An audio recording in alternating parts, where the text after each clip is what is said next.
Students, last video तक हम section 80C, triple C, CCD, CCG, D and double D तक पढ़ चुके हैं। ठीक है, अब हम स्टार्ट करते हैं इसके आगे का 80DDB। ये DD वाले तीनों सेक्शन आप कंपेयर करना, 80D, 80DD एंड 80DDB। तो 80D जो है वो मेडिकल इंश्योरेंस प्रीमियम पे करने पर है या प्रिवेंटिव हेल्थ चेकअप पर है।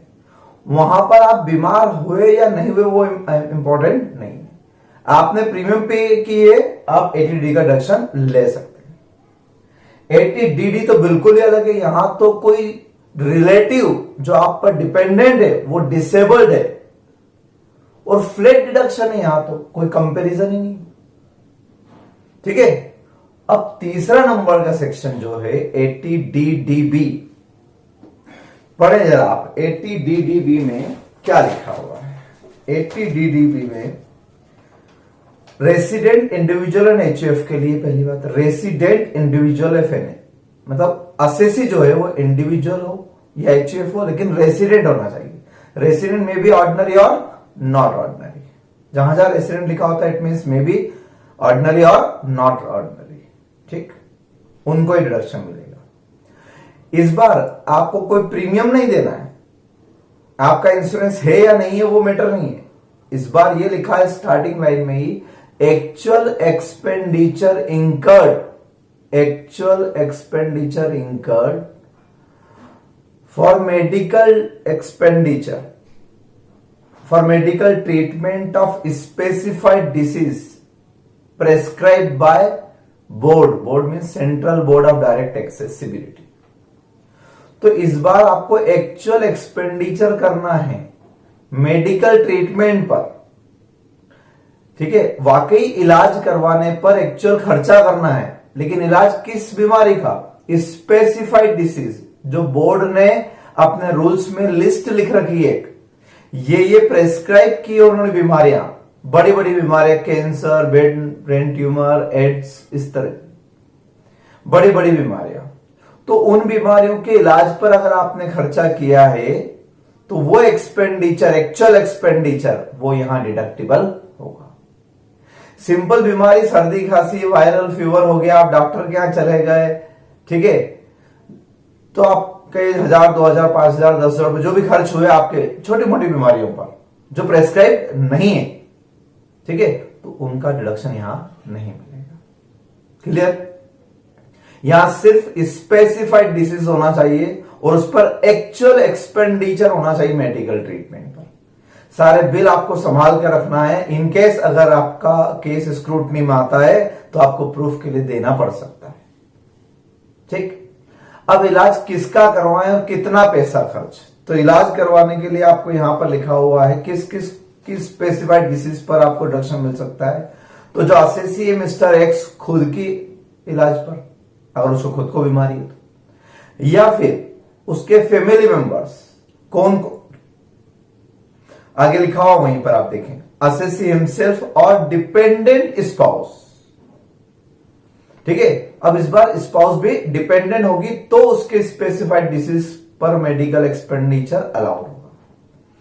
तो dependent spouse, children, dependent word आगे लगा है, इसका मतलब सबके लिए, dependent spouse, dependent children, parents, brothers, sisters of individual, ये सब डिपेंडेंट होंगे तो इनके मेडिकल एक्सपेंडिचर पर आपको डिडक्शन मिलेगा। और HF का अगर केस होगा तो HF में उसके मेंबर्स को अगर कोई स्पेसिफाइड डिसीज हो गई, कोई बड़ी बीमारी हो गई जिसका इलाज HF ने करवाया है HF के बेसिस से, तो HF को डिडक्शन मिलेगा। ठीक है, यानी आप बात समझ गए। डिडक्शन किसको मिलेगा? डिडक्शन असेसी को मिलेगा जो खर्चा कर रहा है खुद के ऊपर या अपने वाइफ पर या अपने चिल्ड्रन पर या अपने पेरेंट्स पर या ब्रदर्स एंड सिस्टर पर, who are mainly dependent on assessee. ठीक, कितना डिडक्शन मिलेगा सामने लिखा हुआ आप देखें, एक्चुअल एक्सपेंडिचर और 40,000 अब यहां कंपैरिजन है, एक्चुअल एक्सपेंडिचर होना जरूरी है, एक्चुअल क्वेश्चन में दिए रहेंगे, एक्चुअल एक्सपेंडिचर और 40,000 40,000 which ever is less is deductible under section 80DDB।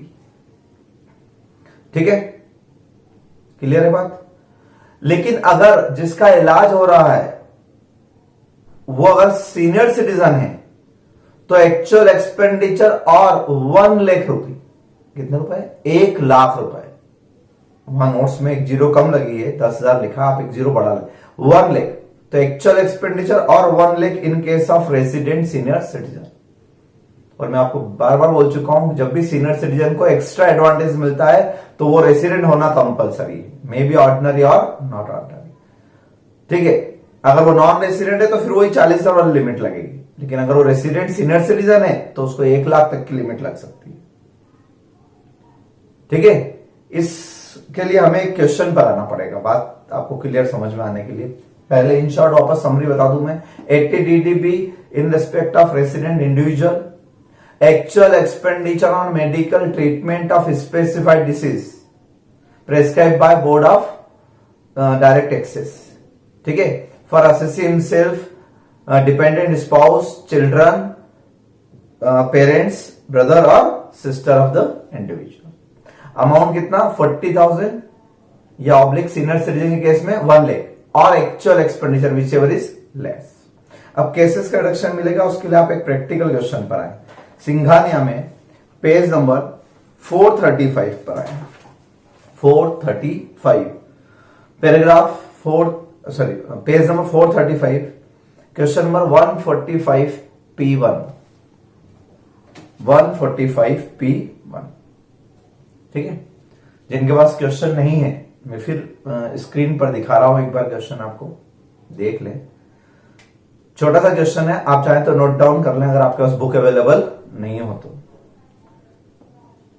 ठीक है, क्वेश्चन में लिखा है x 35 years is a resident individual. सबसे पहले तो ये चेक कर लेना रेसिडेंट इंडिविजुअल है, इसलिए 80DDB एप्लीकेबल है।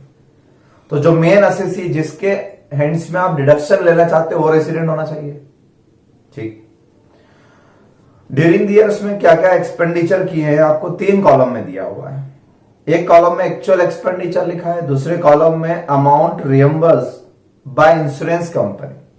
हो सकता है इसने इंश्योरेंस करवा रखा हो, तो इंश्योरेंस करवा रखा है इसलिए इसको इंश्योरेंस कंपनी ने रियम्बर्समेंट दे दिया। बढ़िया, इंश्योरेंस नहीं भी होता तो भी रिडक्शन मिलता।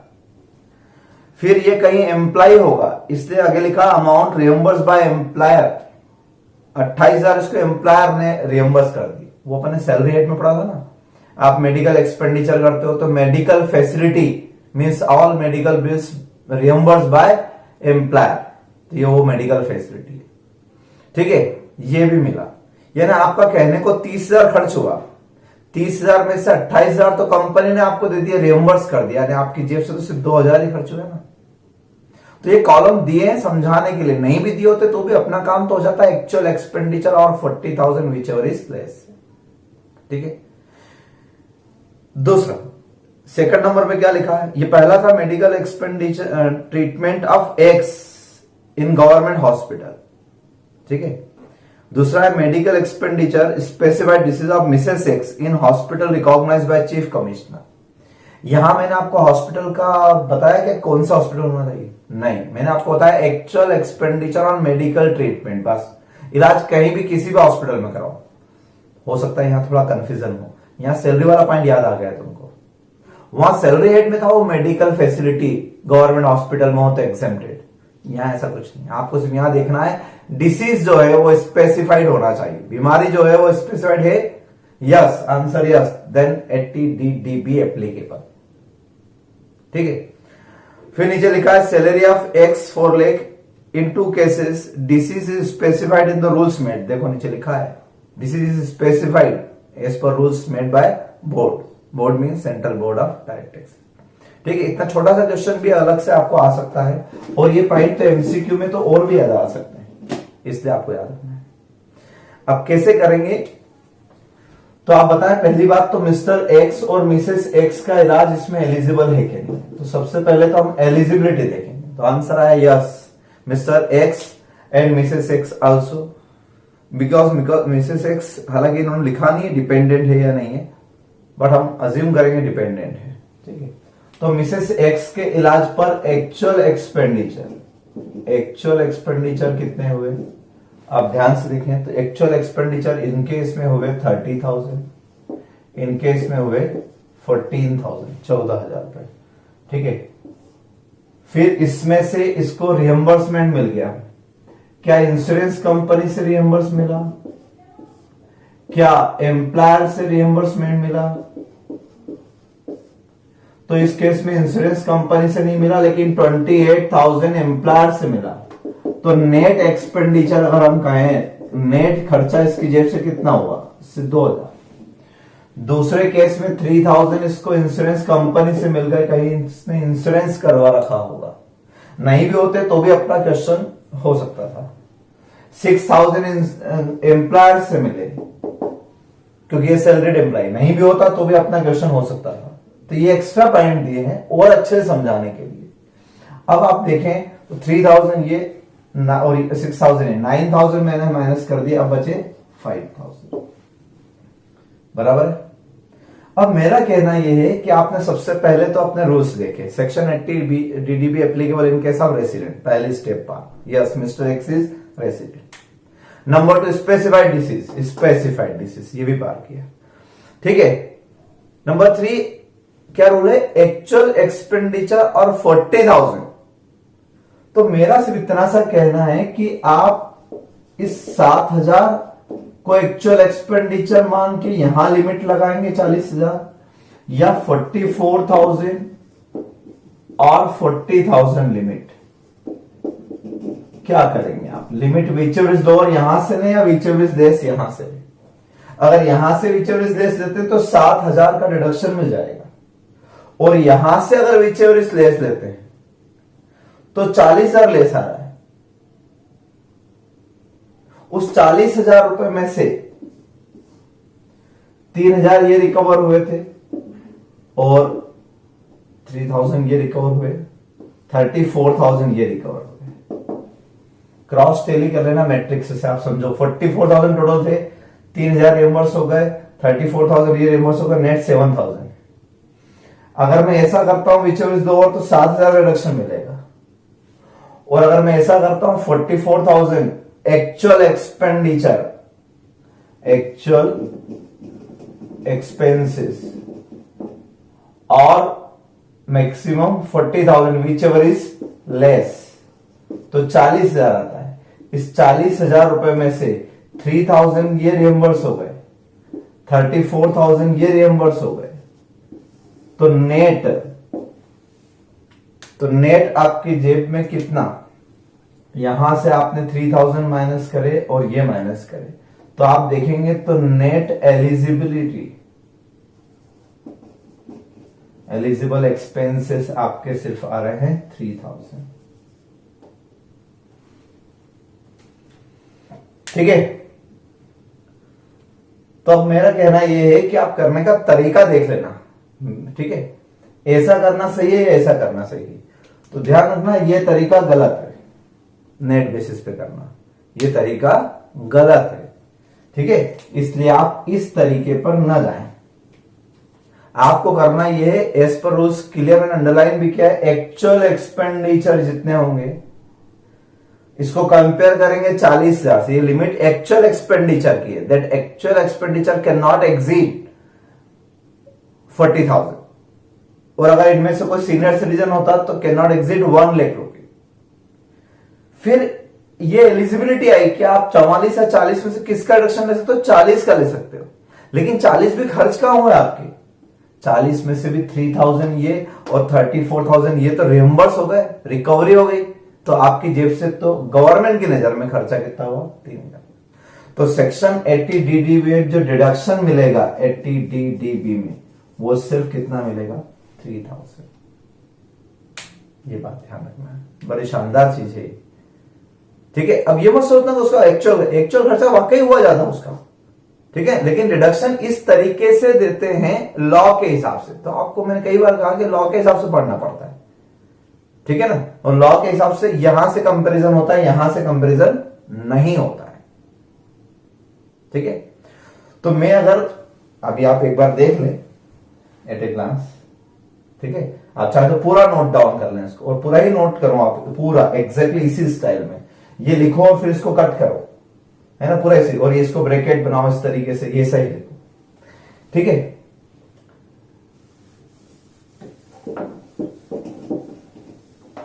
अब सही मायने में आपको अगर क्वेश्चन में, ये तो समझाने के लिए मैंने इतना डिटेल लिखा, वरना एग्जाम में अगर आता है तो आपको क्या जरूरत इतना सरल लिखेंगे। आप पहले एक्चुअल एक्सपेंडिचर लिख लें जितने भी, mister x, Mrs x, dependent children, brother, sister, parents, dependent, सबके खर्चे, उन सबका एक्चुअल एक्सपेंडिचर कंपेयर कर लो 40 से, विच एवर इज लोअर लिया है। जो लोअर है उसमें से रिकवरी लेस कर दें। ये सब क्या थी, ये दोनों क्या थे, रिकवरी, रिकवरीज थी, ठीक है। तो नेट एक्सपेंडिचर डिडक्टिबल होगा। बहुत शानदार पॉइंट है, अच्छे से ध्यान रखना, क्लियर। चलिए आगे चलते हैं। अगला सेक्शन, सीसी के 3 सेक्शन अपने पढ़े, ठीक है, 4 पढ़े वैसे, 4 में 4th नंबर जो है सीसीजी वो तो डिलीट हो चुका है, तो 3 ही बचे। तो सीसी वाले 3 याद रख लो, सी, ट्रिपल सी, सीसीडी, और डी वाले भी 3 याद रखो, डी, डबल डी और डीडीबी, यानी एक एक डी बढ़ता गया, डीडी भी याद आ गए, लेकिन इन तीनों में सबसे एमपी डी था, 80 डी मेडिकल इंश्योरेंस प्रीमियम। आगे चलते हैं, ई वाले सेक्शंस पढ़ते हैं। Section E, section E, section E A, E B, इतने सारे सेक्शन हैं, ठीक है। उसके लिए आप अगेन नोट्स पर ध्यान से देखें, और ये मेरे जितने भी नोट्स हैं ये आप इसी स्टाइल में अपनी कॉपी में नोट डाउन करते जाएं, ठीक है। 80 डीडीबी में एक और बात बता दूं, ये हमने क्वेश्चन किया है P1, आपको उसी पेज नंबर पर 435 पेज नंबर पर P2 मिलेगा। ये आपका होमवर्क है, ये आपका क्या है, होमवर्क है। और एक बात और ध्यान रखना कि मैं आपको जो जो क्वेश्चन सिंगाने के कहता हूं वही वही होमवर्क किया करो, बाकी क्वेश्चन भी करने की जरूरत नहीं है, ठीक है ना। जो क्वेश्चन मैं नहीं कहता हूं वो मत करा करो, क्योंकि वो डेफिनेटली उसमें कैपिटल गेन या बिजनेस सेट की कोई बात अगर आ जाएगी तो आपको कंफ्यूजन हो जाएगा। अभी हमने वो चैप्टर नहीं पढ़े, इसलिए तो मैं फिर से सुन लो। 435 पर P1 हमने किया, P2 आपको करना है, एक तो ये होमवर्क है। और कल जो हमने सेक्शन पिछले लेक्चर में पढ़ा था डी का, सेक्शन डी, तो सेक्शन डी में आप 433 पेज नंबर पर 144 P1, एक ये भी होमवर्क में नोट कर लें, ठीक। यानी मैंने डी का भी क्वेश्चन करवा दिया आपको, डीडी का मैंने आपको होमवर्क में दे दिया, डीडीबी का एक मैंने करवा दिया, एक आपको होमवर्क, तो ये तीनों सेक्शन के आपके क्वेश्चन हो गए। सीसीडी का मैं ऑलरेडी करवा चुका हूं, ठीक है। आगे चलते हैं, section E. Section E only for individual, not for HUF, सिर्फ किसके लिए, इंडिविजुअल के लिए। Payment of interest on education loan, payment of interest on education loan. Housing loan का इंटरेस्ट तो हम पढ़ चुके हैं हाउस प्रॉपर्टी एक्ट में, एजुकेशन लोन पर जो इंटरेस्ट वाला पार्ट है वो यहां डिडक्टेबल होगा, प्रिंसिपल अमाउंट नहीं, ओनली इंटरेस्ट, इसलिए मैंने इंटरेस्ट को डार्क कर रखा है, आप चाहो तो सर्कल बना लो उस पर। 3 condition, the loan is taken for any education after passing senior secondary examination, means after passing 12th के बाद आप किसी भी स्ट्रीम में जाते हैं, बीएससी करते हैं, ग्रेजुएशन, बीकॉम करते हैं, बीए करते हैं, ठीक है, या और कोई डिग्री कोर्सेज करते हैं, किसी भी तरह की education after passing senior secondary examination, यानी इवन आप बीकॉम बीएससी के लिए भी अगर लोन लेते हैं तो भी एलिजिबल है। अब आप सोचोगे बीकॉम बीएससी में कहां ज्यादा खर्चा आता है, लेकिन नहीं, आजकल बड़े बड़े कॉलेजेस में बहुत ज्यादा महंगाई फीस हो चुकी है, तो अगर उस पर भी एक्सपेंडिचर हो रहा है, उस पर भी बहुत ज्यादा फीस लग रही है और आपने लोन लिया है तो उस इंटरेस्ट का भी डिडक्शन मिलेगा, ठीक है। Means any type of courses after passing senior secondary examination from any bank और अप्रूव्ड इंस्टीट्यूशन, एनी बैंक और अप्रूव्ड इंस्टीट्यूशन, आपको लोन किसी बैंक से लेना है या अप्रूव्ड इंस्टीट्यूशन से लेना है, ठीक है, यानी पब्लिक फाइनेंशियल इंस्टीट्यूशन, बहुत सारी एनबीएफसी कंपनीज है, उनसे लेना है। किसी फ्रेंड से या रिलेटिव से नहीं लेना, इसलिए वहां लिख ले not from friends and relatives. अगर ऐसा हुआ तो वो एलिजिबल नहीं होगा। और तीसरा, ये सबसे मेन पॉइंट है कि किसकी एजुकेशन होना चाहिए, किसकी एजुकेशन होना चाहिए। तो पहले ऐसा था,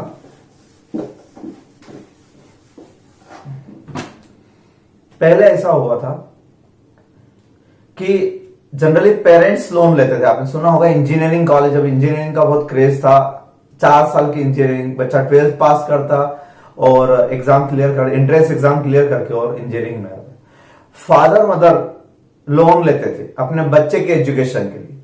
और जनरली पेरेंट्स इतने अच्छे होते हैं कि वो ये सोचते थे कि बच्चा इंजीनियरिंग के बाद किसी बड़े शहर में जाएगा, वहां ऑलरेडी उसको इनिशियली बहुत एक्सपेंडिचर लगेंगे। तो पेरेंट्स ड्यूरिंग एजुकेशन खुद ही लोन का रिपेमेंट कर देते थे, इंक्लूडिंग इंटरेस्ट। होता था ऐसा, आपने भी सुना होगा कई जगह। तो 4 साल बच्चा इंजीनियरिंग कर रहा है और उसका लोन रीपे कौन कर रहा है? उसके फादर मदर। लेकिन फादर मदर को डिडक्शन नहीं मिलता था, क्योंकि पहले ऐसा रूल था कि जिसकी एजुकेशन होगी उसी को डिडक्शन मिलेगा। गलत था ना रूल? तो इसलिए बाद में अमेंडमेंट होके अब अमेंडमेंट होने के बाद क्या रूल हो गया कि अब एजुकेशन किस किस की हो सकती है, यानी आप लोन किस किस के लिए ले सकते हो। तो खुद के एजुकेशन के लिए ले सकते हो, अपने स्पाउस के एजुकेशन के लिए ले सकते हो, या अपने चिल्ड्रन के एजुकेशन के लिए ले सकते हो। और इवन एक और बात लिखिए, आप ध्यान से पढ़ें, चिल्ड्रन और any student for home the individual is legal guardian. अगर आप किसी के लीगल गार्जियन हो, वो आपका बच्चा नहीं लेकिन आप ही उसको पढ़ा लिखा रहे हो, आपके ही रहता है, तो उस कंडीशन में भी आपको एजुकेशन लोन का डिडक्शन मिल सकता है। तो अब अगर पेरेंट्स अपने बच्चों के लिए एजुकेशन लोन लेते हैं तो पेरेंट्स के हैंड में डिडक्शन मिल सकता है। और अगर वो बच्चा खुद ही इंजीनियर बनने या जो भी उसकी डिग्री है वो कंप्लीट करने के बाद खुद अपनी सैलरी में से उस इंटरेस्ट को पे करेगा तो उसे डिडक्शन मिलेगा। यानी सीधा सा लॉजिक है, जो इंटरेस्ट पे करेगा उसे डिडक्शन मिलेगा। ठीक है, वो असेसी हिमसेल्फ हो सकता है, स्पाउस की एजुकेशन हो सकती है, बच्चों की एजुकेशन हो सकती है। ठीक है, तो ये प्योरली किसके लिए है? आप तीनों पॉइंट अच्छे से देख लें। Interest on education loan taken from bank और public financial institution, not from friends and relatives. ठीक है, दूसरी बात, लोन किस एजुकेशन में लेना है? After passing senior secondary examination and education of himself, assessee himself और स्पाउस और चिल्ड्रन। यहां डिपेंडेंट इंडिपेंडेंट का नहीं लिखा है। ठीक है, तो कोई भी हो सकता है। अब कितना मिलेगा? तो अमाउंट वाइज कोई रेस्ट्रिक्शन नहीं। आप ध्यान से देखेंगे थर्ड कॉलम में, अमाउंट वाइज कोई रेस्ट्रिक्शन नहीं। रेस्ट्रिक्शन कुछ अलग तरीका, ईयर वाइज रेस्ट्रिक्शन है कि आपको ज्यादा से ज्यादा कितने साल तक डिडक्शन मिलेगा। तो ईयर वाइज रेस्ट्रिक्शन ये है, entire payment of interest. Entire payment of interest, आपने लोन 50 लाख का भी लिया है और उसका इंटरेस्ट 5 लाख आ रहा है तो भी डिडक्शन है, लिमिट नहीं है। बहुत से लोग फॉरेन जाने के लिए बड़ा लोन लेते हैं तो इंटरेस्ट भी ज्यादा होता है, तो इंटरेस्ट की लिमिट नहीं है। यहां इंपॉर्टेंट ये है कि entire payment of interest is deductible in the year in which assessee starts paying interest. जब पहली बार पेमेंट करना स्टार्ट करेंगे इंटरेस्ट का, प्रिंसिपल की बात ही मत सोचो, प्रिंसिपल पे किया या नहीं किया मतलब ही नहीं, इंटरेस्ट फर्स्ट टाइम जब पे किया आपने, ठीक है, या यूं कह लें कि जब फर्स्ट टाइम इंस्टॉलमेंट पे की, क्योंकि इंस्टॉलमेंट में ऑटोमेटिकली इंटरेस्ट इंक्लूड रहता है। तो when ever first time payment of interest, deduction starts, वहां से डिडक्शन स्टार्ट होगा। ठीक, तो वो 1 साल तो हो गया। फिर आगे क्या लिखा है? And subsequent 7 years, and subsequent 7 years. यानी आप वहां पर ऐसा लिख लें डिडक्शन 1 + 7, तो आपको याद रहेगा 1 + 7 ईयर्स, मतलब 8 साल डिडक्शन है। First year when starts paying interest and subsequent 7, जिस साल पहली बार इंटरेस्ट दिया वो प्लस 7 साल आगे। और आगे को लिखा और until interest is paid in full, यानी हो सकता है आपने 7 साल से पहले लोन ही पूरा कर दिया तो फिर इंटरेस्ट ही नहीं लगेगा, इसलिए फिर वहां पर रुक जाएंगे। तो इसलिए ऐसा लिखा है लास्ट में, when interest is paid in full, जब पूरा इंटरेस्ट ही पे कर दिया जितना बनता है। तो कब तक बनता है? जब तक लोन रहता है। अगर लोन ही रिपेमेंट हो गया, मान लो 4 साल में लोन रिपेमेंट हो गया, तो 4 साल हो जाएंगे। तो मैक्सिमम पीरियड है 1 + 7 ईयर। इस बात को समझने के लिए मैं आपको एक एग्जांपल समझाता हूं, सिंपल। मान लो आपने एजुकेशन लोन लिया प्रीवियस ईयर 17-18, ठीक है, 5 लाख, 5 लाख का @10%। अब 50,000 रुपए उस पर इंटरेस्ट बना, ठीक है। नेक्स्ट ईयर 18-19 आपने कोई इंटरेस्ट पे नहीं किया, नॉट पेड, ठीक है। 19-20 प्रीवियस ईयर, इसमें आपने फर्स्ट टाइम इंटरेस्ट पे किया। हालांकि इंटरेस्ट तो आपका यहां पर भी लगा होगा 50,000, 50,000 यहां पर भी अक्रूड हुआ होगा, 50,000 यहां पर भी अक्रूड हुआ होगा। तो अक्रूड तो हर साल होता है, अक्रूड तो हर बार होगा ना। इंटरेस्ट तो टाइम वाइज लगता है, तो आपका लोन अगर है तो इंटरेस्ट तो हमेशा लगता रहता है, ये मत सोचना कि इंटरेस्ट नहीं लगता है।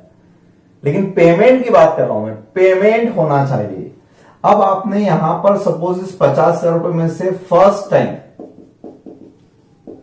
5,000 पे कर दी, सिर्फ 5,000 रुपए पे किए, ठीक है। पहली बार आपने सिर्फ कितने किए? 5,000, पूरे भी नहीं दिए, जबकि बन गए तो 1.5 लाख रुपए इंटरेस्ट है, लेकिन आपने सिर्फ 5,000 दे के आए बस, और कुछ भी देखेंगे, और कम 1,000 रुपए दे के आते तो भी ये ईयर क्या कहलाता? First time payment. तो 5,000 का डिडक्शन आपको मिल जाता अंडर सेक्शन 80E इस फर्स्ट ईयर में, तो 1 साल तो ये हो गया, प्लस 7 ईयर, तो अगले 7 साल और मान लो ऐसा होता कि अगले साल 2021 में उसने एक भी रुपए पे नहीं करता, फिर अगले साल 21-22 में फिर पे कर देता वो 10-20 हजार रुपए, तो 1 साल ये प्लस 7 साल में ये काउंट होता है नहीं? ये काउंट होता। तो 1 ईयर प्लस 7 ईयर में से 1, 2, 3, 4, 5, 6, 7 ये सारे साल इंक्लूड होते हैं, वेदर पेमेंट मेड और नॉट। तो काउंटिंग कहां से स्टार्ट हो जाएगी? जब पहली बार आप पेमेंट करना स्टार्ट कर देंगे, उसके बाद आप नहीं भी करेंगे तो भी वो काउंटिंग में आएगा, वो 7 साल की काउंटिंग में आएगा। तो डिडक्शन आपको मैक्सिमम 1 + 7 8 ईयर्स का डिडक्शन है, ठीक है। Specially interest on housing education loan, interest word पर है, प्रिंसिपल नहीं। इसका भी अगर आप क्वेश्चन करना चाहो तो सिंघानिया में 436 पेज नंबर पर 146P1 एक क्वेश्चन दे रखा है, कर लेना 146P1 क्वेश्चन आप कर सकते हो, ठीक है। अगला सेक्शन 80EE, अगला सेक्शन है अपना 80EE।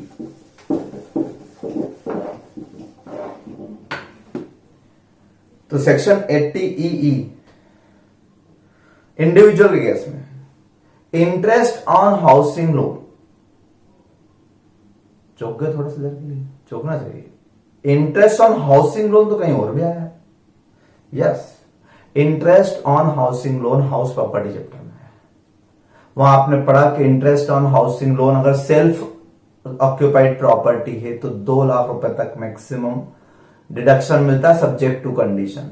तीसरे वाली कंडीशन भी पढ़ी थी अपन ने, याद आया?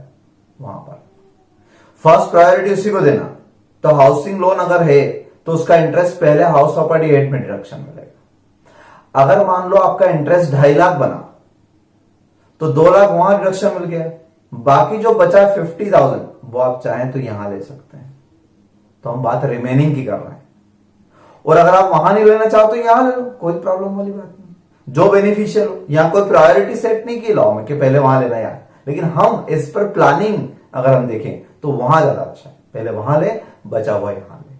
लेकिन यहां पर आपको डिडक्शन जो मिलेगा वो सब्जेक्ट टू कंडीशन मिलेगा। वहां मैंने बताया था हाउस प्रॉपर्टी एड में आप लोन अपने रिलेटिव्स फ्रेंड से लोगे तो भी डिडक्शन मिल जाएगा, और मैंने कहा था वहां लोन आप रेसिडेंशियल प्रॉपर्टी पे लें, कमर्शियल प्रॉपर्टी पर लें, ठीक है, for repairs, renewal, reconstruction, renovation, सब चीज के लिए लोन आपका वहां एलिजिबल था, ठीक। लोन कब सैंक्शन हुआ, कितने बड़ा बिल्डिंग है आपकी, 1 बिल्डिंग है, 2 बिल्डिंग है, 4 बिल्डिंग है, 4 बिल्डिंग है, चारों पे लोन है तो चारों पे इंटरेस्ट हम माइनस करते थे। हमने क्वेश्चन भी किया house number 1, house number 2, house number 3, house number 4, अगर सब पे इंटरेस्ट आया तो सब पे इंटरेस्ट हम लेस कर सकते थे, ठीक है ना। लेकिन यहां पर आपको कुछ स्पेशल कंडीशन दे रखी है। यहां पर इंटरेस्ट तभी डिडक्शन होगा तब जब ये सारी condition, all the following conditions are completed. और 2 सेक्शन है, ठीक है, सेक्शन 80EE है और सेक्शन 80EE ए। 2 सेक्शन आ गई, दोनों सिमिलर है, आप ध्यान से देखें दोनों सेक्शन। मैं पहले एक की कंडीशंस बताता हूं। Interest on loan, number 1, loan is taken from bank और फाइनेंशियल इंस्टीट्यूशंस। किससे लेना है? बैंक और financial institution. Loan is sanction during 16-17 for acquisition of residential house property. यहां कमर्शियल पे नहीं मिलेगा, जबकि वहां पर आप सेक्शन 24 में आप देखा हाउस प्रॉपर्टी एक्ट में वहां कमर्शियल भी मिलता था, ठीक है। दूसरी बात, वहां पर ऐसी सैंक्शन की कोई डेट जरूरी नहीं थी, किसी भी ईयर का इंटरेस्ट आप लेस करते थे, लेकिन यहां सिर्फ 1 साल की डिडक्शन आया था। 16-17 में जो लोन सैंक्शन हुए बस उनके लिए था। Sanction loan does not exit 35 lakh. एक और condition, loan amount does not exit 35 lakh से ज्यादा का लोन ना हो। Value of residential house property does not exit 50 lakh. जो मकान आपको लेना रेसिडेंशियल वो 50 लाख रुपए से ज्यादा की वैल्यू का ना हो। और last condition but not least, सबसे अहम भी है कि the assessee does not own any residential house property on the date of sanction of loan. उस दिन आपके पास कोई मकान नहीं होना चाहिए। ये जो आप खरीद रहे हो लोन से, यही फर्स्ट हाउस है आपका, तो आपको रिडक्शन मिलेगा, अदरवाइज नहीं मिलेगा। तो इतनी सारी कंडीशन है, सोच लो आप कितनी सारी कंडीशन है। लोन आपको बैंक या फाइनेंशियल इंस्टीट्यूशन से लेना है, रिलेटिव से नहीं लेना है। 16-17 में ही सैंक्शन होना चाहिए बस, ना उससे पहले ना उसके बाद, बस 1 साल। तो आपको लग रहा होगा जब 1 साल 16-17 का, सर अभी तक क्यों पढ़ रहे हैं? तो पढ़ इसलिए रहे कि लोन 16-17 में पास हुआ होगा, लिया भी होगा, लेकिन लोन आपने सुना होगा हाउसिंग लोन तो 20-20 साल तक चलते हैं। तो वो जो लोन मैंने 16-17 में लिया उसका इंटरेस्ट तो इस साल में पे करूंगा ना मैं, इसलिए सेक्शन को डिलीट नहीं कर पाएगी गवर्नमेंट कई सालों तक। तो लोन मैंने 16-17 में लिया लेकिन इंटरेस्ट अभी पे कर रहा हूं, तो यहां डिडक्शन में ले सकता हूं। अभी आपका क्वेश्चन, सारे क्वेश्चन प्रीवियस ईयर कौन सा चल रहा है? 19-20 ले सकते हैं। तो शर्त ही कि लोन कौन सा होना चाहिए? 16-17 में अप्रूव हो चुका और 35 लाख से ज्यादा का लोन हुआ तो भी एलिजिबिलिटी नहीं बनेगी। और हाउस प्रॉपर्टी जो आपने परचेस की 50 लाख से हुआ ज्यादा हुई तो भी एलिजिबिलिटी नहीं बनेगी। और अगर आपके पास ऑलरेडी कोई मकान था और फिर आपने ये मकान और ले लिया तब भी एलिजिबिलिटी नहीं बनेगी। All conditions are cumulative conditions, ठीक है। अब कितना इंटरेस्ट डिडक्टिबल होगा? तो सामने लिखा है interest payable for previous year on such loan और 50,000 व्हिचएवर इज लेस। बस लिमिट 50,000 है, ठीक है। जितना इंटरेस्ट है वो या 50,000। लेकिन अगर हम इस सेक्शन को ध्यान से और आगे डिटेल में पढ़ें तो एक बात ध्यान रखना कि मैं आपको फिर बोल रहा हूं कि अगर हाउस प्रॉपर्टी हेड में डिडक्शन ले लिया तो फिर यहां नहीं मिलेगा। इसलिए सपोज आपने सेक्शन 24 में हाउस प्रॉपर्टी हेड में इंटरेस्ट 2,30,000 था, suppose 2,30,000 on residential house property. Suppose इस 2,30,000 रुपए में से आपने 2 लाख रुपए का deduction under section 24 income from house property में से ले लिया, ठीक है। वहां पर residential house property self occupied अगर हो तो सब्जेक्ट टू कंडीशन इससे ज्यादा नहीं मिलता। अब बचे हुए 30,000 की बात करता हूं, 30,000। क्या इस 30,000 का डिडक्शन इस तरफ मिल सकता है? तो अगर इस सेक्शन 80EE की सारी कंडीशन फुलफिल है तो इंटरेस्ट और मैक्सिमम लिमिट यहां पर कितनी है? लिमिट है यहां 50,000 विच एवर इज लेस। तो आप 30,000 रुपए का डिडक्शन यहां पर ले सकते हैं, ठीक है। और अगर किसी कारण से मान लो ये 80,000 होता तो क्या हम 80,000 और 50, तो यहां मैक्सिमम डिडक्शन कितना मिल जाता? फिर 50,000 मिल जाता। If all the conditions prescribed under section 80EE are fulfilled, ठीक। सेम एज सेक्शन 80 EEA आया, ये सिर्फ 1 साल के लिए आया था 16-17, उसके बाद 17-18 में अगर लोन सैंक्शन हुआ होगा तो उसको ये वाला एग्जम्पशन नहीं मिलेगा, ये वाला मिलेगा, ये तो हर साल के लिए, ये तो नॉर्मल रूल है। तो यहां ऐसा कोई ईयर वाइज सैंक्शन लिमिट नहीं दे रखी थी, यह आया 16-17 के लिए, और ये new amendment with effect from assessment year 2021, assessment year 2021 means previous year 1920। ठीक है, तो अब इसको समझते हैं। सेम कंडीशन, आप इसकी भी कंडीशंस देखें जरा नोट्स में। तो number 1, loan is taken from bank और फाइनेंशियल इंस्टीट्यूशंस, दोनों को कंपेयर करके पढ़ना, सेम है। Number 2, loan is sanction during 1920 financial year, previous year 1920 for acquisition of residential house property. Acquisition includes both purchase and construction. ठीक है, तो 19-20 में लोन सैंक्शन हुआ, जबकि यहां लोन सैंक्शन होना चाहिए आपका फाइनेंशियल ईयर 16-17, यहां फाइनेंशियल ईयर 19-20 में।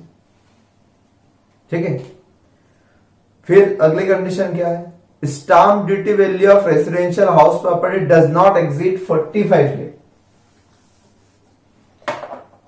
Stamp duty value does not exceed 45 lakh, यानी यहां पर वैल्यू ऑफ हाउस 45 लाख रुपए से ज्यादा नहीं होना चाहिए।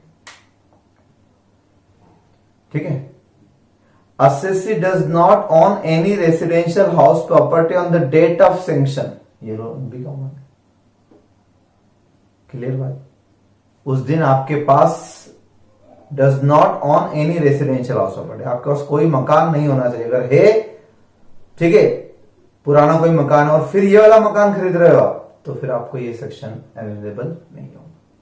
24 होगा, 24 में तो 2, 4, 5, 10 जितने मकान हो सब पे मिलता है। लेकिन यहां पर और यहां पर आपने देखा लास्ट कंडीशन थी कि assessee does not own any residential house property on the date of sanction of loan. ठीक, सैंक्शन करवाने के बाद खरीद तो कोई प्रॉब्लम नहीं, किसने मना किया? तो सैंक्शन तक नहीं होना। ठीक है, एक और आप कंपैरिजन करके देखें अगर ध्यान से दोनों सेक्शन, क्या कंडीशन है इसमें 80 EE में? Loan is taken from bank और financial institutions, loan is sanction during 1920, stamp duty value of house property, तो वैल्यू जो है आपके मकान की डज नॉट एग्जिट 45 लाख रुपए से ज्यादा नहीं होना चाहिए, जबकि यहां पर कितनी थी? 50 लाख। यहां पर लोन कितना से ज्यादा नहीं हो सकता? 35 lakh, not more than 35 lakh. लेकिन यहां पर लोन के बारे में कोई ऐसे लिमिट नहीं दे रखी लोन कितना होना चाहिए।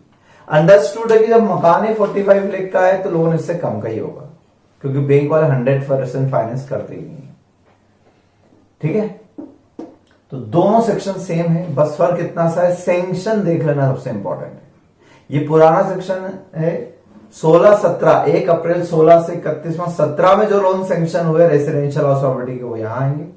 और 1 अप्रैल 19 टू 31 मार्च 20 इस बीच जो लोन सैंक्शन हुए, ठीक है, लोन अमाउंट कितना भी हो सकता है, but stamp duty value of house property not exit 45 lakh. तो यह इंडक्शन मिलेगा। कितना मिलेगा तो सामने आप अमाउंट देखें, मैक्सिमम कितना मिलेगा तो सामने वही है, मैक्सिमम कितना? 1,50,000 मीन्स एक्चुअल इंटरेस्ट और 1,50,000। ठीक है ना। अब मान लो एक ही क्वेश्चन में इन दोनों कंपैरिजन तो हमने कर लिया है ना, अभी मैं ये हटा देता हूं।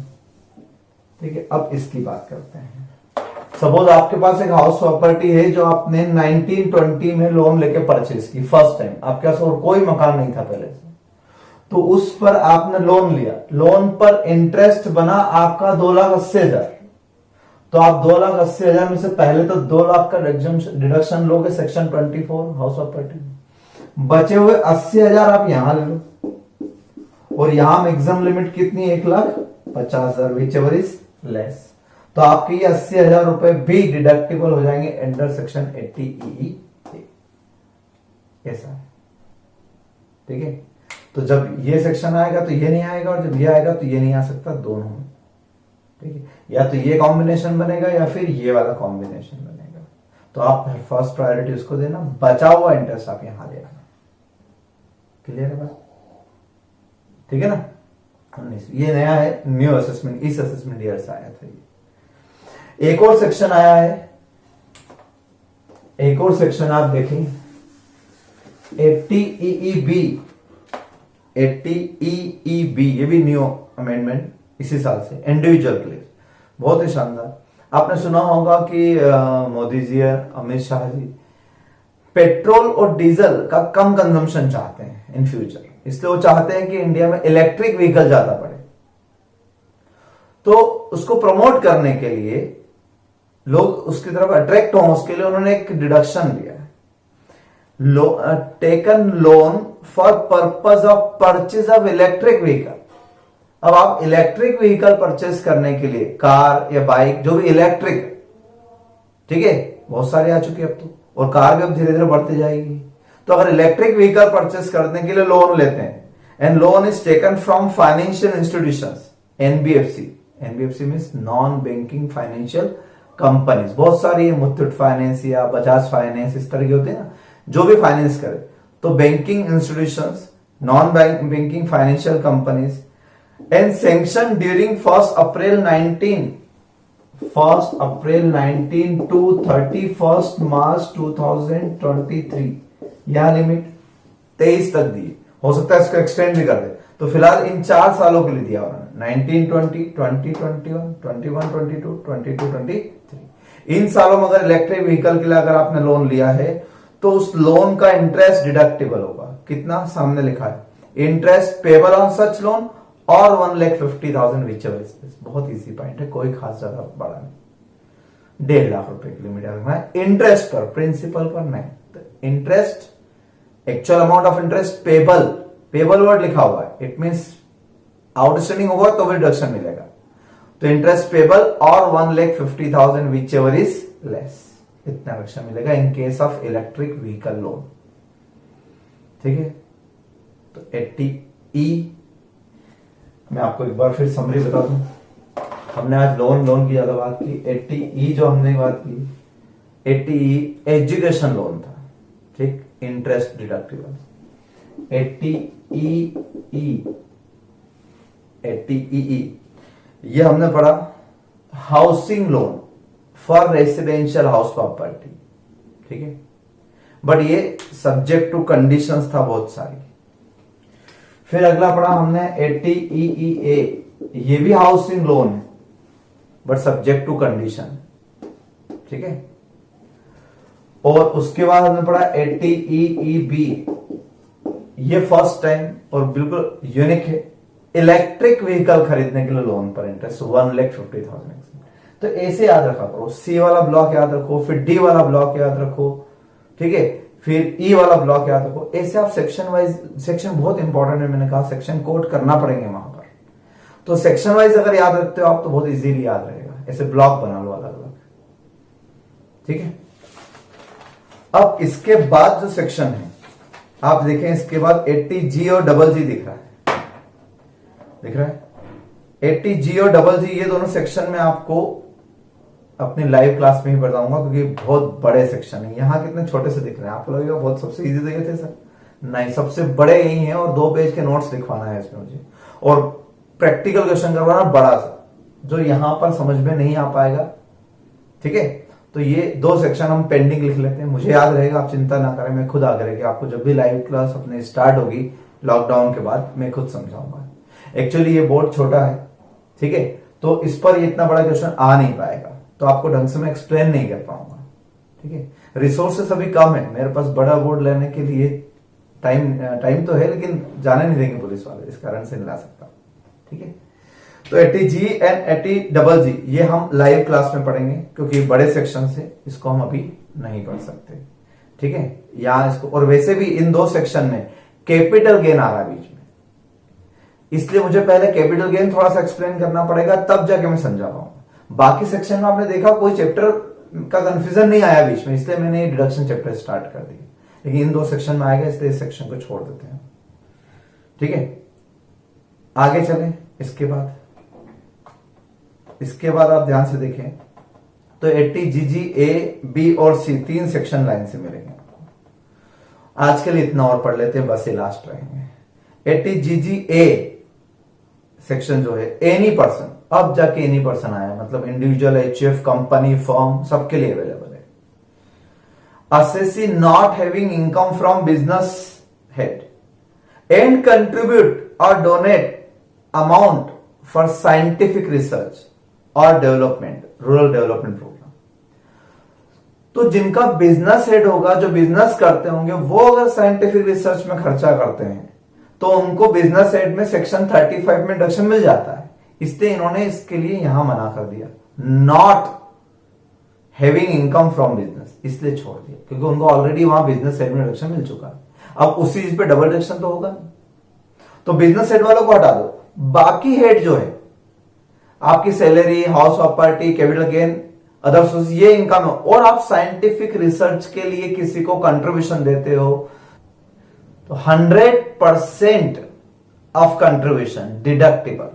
जितना पैसा देंगे कोई लिमिट नहीं, लाख, 10 लाख, 20 लाख, 50, जितना देंगे 100% of contribution is deductible under section GGA.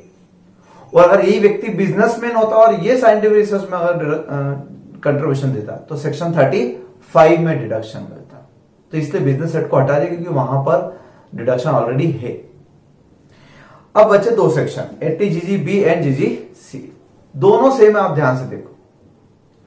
बस अंतर इतना है कि जीजी बी जो मिलता है वो इंडियन कंपनी, असेसी कौन हो, इंडियन कंपनी अगर किसी पॉलिटिकल पार्टी को कंट्रीब्यूशन दे, मीन्स डोनेशन दे, सब्सक्रिप्शन दे, पॉलिटिकल पार्टी को, ये लोग बहुत चंदा मांगते हैं, बीजेपी, कांग्रेस वाले, तो अगर कोई इंडियन कंपनी इन लोगों को, पॉलिटिकल पार्टीज को कंट्रीब्यूशन देती है, तो 100% ऑफ कंट्रीब्यूशन, सामने क्या लिखा है, 100% ऑफ कंट्रीब्यूशन डिडक्शन। ये पार्टीज के अपने फायदे की बात थी, इसलिए इन्होंने कितना बढ़िया सेक्शन बनाया है कि इन्होंने अपने लिए 100% डिडक्शन अलाउड करवा लिया, जितना देंगे।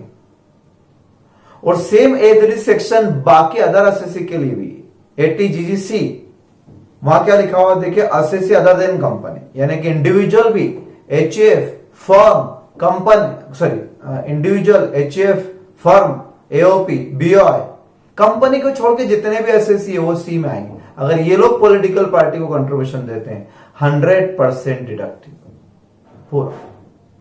तो ये 2 सेक्शन सिमिलर है, बी और सी। और ए भी आपका सिंपल है, रूरल डेवलपमेंट और साइंटिफिक रिसर्च का, ये तीनों में 100% है। तो सीसी वाले याद हुए, डीटी वाले याद हुए, ई वाले याद हुए और जी वाले भी। तो ये जी वाले सेक्शंस में आप याद रखना। इसे मैंने सिर्फ 2 छोड़े हैं, जी एंड डबल जी, और एक और छोड़ रहा हूं 80 JJAA। ये 3 सेक्शन इसलिए छोड़ रहा हूं क्योंकि ये तीनों बड़े सेक्शन है, लाइव क्लास में ही समझा सकता हूं, ठीक। और लास्ट 80U हम ऑलरेडी पढ़ चुके हैं कि असेसी हिमसेल्फ डिसेबल्ड है, ठीक है, डिसेबल, तो फिक्स्ड 75,000, या सीवियर डिसेबिलिटी है तो 1,25,000 डिडक्टेबल है, irrespective of actual expenditure income, ठीक। यहां तक अपना डिडक्शन चैप्टर का एक पार्ट कंप्लीट होता है, एक्सपेंडिचर और इन्वेस्टमेंट बेस्ड डिडक्शंस। अब बचेंगे income based deduction, second part. मैंने कहा था आपसे कि ये सारे सेक्शन 80C से पढ़ने पड़े 80U तक। ये सारे सेक्शन में आपने देखा कहीं ना कहीं LIC का पेमेंट कर रहे हैं, कहीं पेंशन प्लान का, कहीं डोनेशन दे रहे हैं, तो ये सब कहीं ना कहीं एक्सपेंडिचर या इन्वेस्टमेंट बेस्ड डिडक्शन है। और अब इनकम बेस्ड होंगे कि आपने जो इनकम लिखी ऊपर 5 हेड में, जैसे मैंने एग्जांपल दिया था सेविंग बैंक अकाउंट इंटरेस्ट, तो आप लिखोगे ऊपर इनकम फ्रॉम अदर सोर्सेज में, और नीचे आके 80 TT A और B में उसका डिडक्शन मिल जाएगा। तो ये हम पढ़ेंगे नेक्स्ट वीडियो में, ठीक है। तब तक आप यहां तक सारे क्वेश्चन कंप्लीट कर लें, स्टडी मटेरियल के भी और सिंघानिया बुक के भी, ठीक है। Okay, thank you so much.